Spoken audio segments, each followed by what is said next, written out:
We at ENS have always wanted to organise conferences where we're not just talking to ourselves. We want, all actors from communities, stateless change makers, NGOs, lawyers, academics, governments, regional institutions, and we've got that here. What is the importance of such regional conferences that are organized, as this one organized by the European Network on Statelessness, is that in many countries working on statelessness is a really isolating experience, and when you come together with so much knowledge and so much power, and you can just scale it up, I think.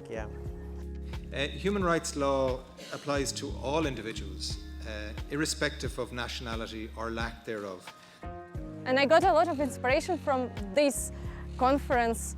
I met a lot of people. I already found some contacts that I hope will really help to solve some issues we are facing with statelessness in Ukraine.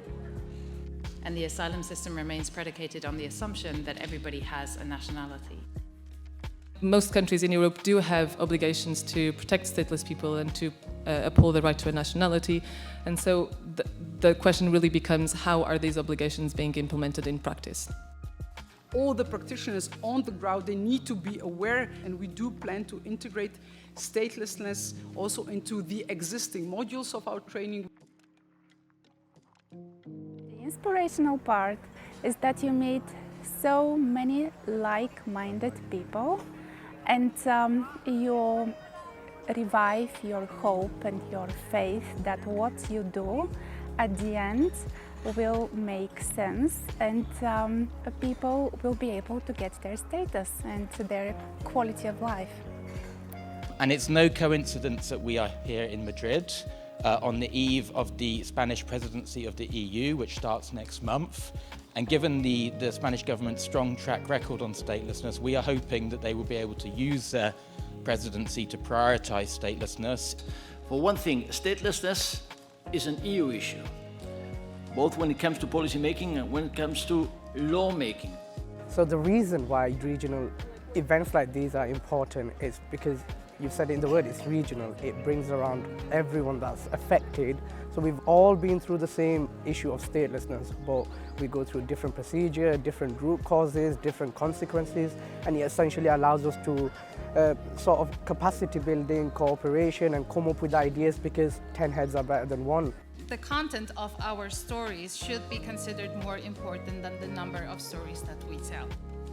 From our perspective as Upper Network, to also give opportunity to have the voices of stateless communities be heard, and to have these voices have an influence.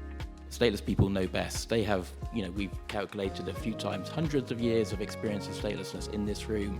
To raise awareness on this issue is really important. It's not a topic that is always present in the work that we are doing. So I'm a clinical psychologist, and I think it's really important to be representing the healthcare side of things. There is not a lot of discussion about statelessness issues in healthcare. It's very much grouped in with other kind of migrants, including asylum seekers, refugees, and I think there's a real need to focus on the specific needs of people affected by statelessness. In terms of a concrete action to sort of take away from this conference, I can think of so many, but I'm so tempted to say all of them. But if I were to say one thing, was about the panel was done on sort of reflecting on the reflections of the persons with lived experience. We're mindful of the power imbalances that we have, but at the same time, I think that's not enough. Hopefully this conference has contributed to an ongoing step change in recognising that stateless people, they not only need to be involved in these discussions and the decision-making processes that impact their lives, they need to be jointly leading these change efforts. So we need to be equal partners in the design of the policies, in the implementation of the policies, and also the evaluation of the policies. So it's a closed loop. From this conference, I've understood that intersectional approaches, so anti-racism, sexism, and other forms of discrimination are to be highlighted, and we will do this in our work. Solidarity and shared responsibility. And in the way we in the European Parliament understand solidarity, it has to be binding solidarity. No wishful thinking solidarity. No good desire solidarity. It has to be binding law solidarity.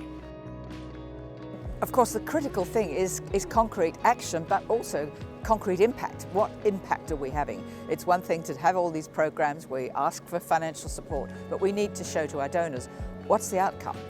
I think the great strategy for us at UNHCR is to work at that local level much more than we have done in the past, because we think that way we will deliver real concrete outcomes for people who actually need to be recognised as stateless and then to be on a pathway to citizenship.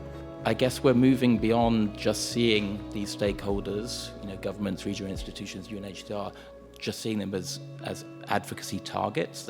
You are part of our change efforts.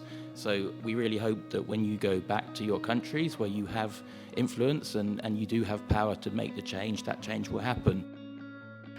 I think events like this are so important because they really bring together so much energy, so much experience.